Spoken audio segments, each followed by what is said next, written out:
বিএনপির ভারপ্রাপ্ত চেয়ারম্যান তারেক রহমানের নির্দেশে ঢাকা কেরানীগঞ্জে ইফতার মাহফিল অনুষ্ঠিত হয়েছে। এই অনুষ্ঠানে বেগম খালেদা জিয়ার রোগ মুক্তি এবং আরাফাত রহমান কোকোর জন্য মাগফিরাতের দোয়া করা হয়।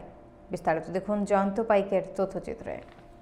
উক্ত অনুষ্ঠানের প্রধান অতিথি হিসেবে উপস্থিত ছিলেন সাবেক ডাকসুর ভিপি, সাবেক এমপি, সাবেক মন্ত্রী এবং বিএনপি চেয়ারপারসনের উপদেষ্টা আমানুল্লাহ আমান এবং তার সুযোগ্য পুত্র ঢাকা ২ আসনের জননেতার এমপি, ঢাকা জেলা বিএনপি সাংগঠনিক সম্পাদক ব্যারিস্টার ইরফান ইবনে আমান। আর উপস্থিত ছিলেন স্থানীয় ও কেন্দ্রীয় নেতৃবৃন্দ এবং বনানীর স্বেচ্ছাসেবক দলের যুগ্ম আহ্বায়ক শফিকুর রহমান রায়হান সহ অন্যান্য নেতৃবৃন্দরা।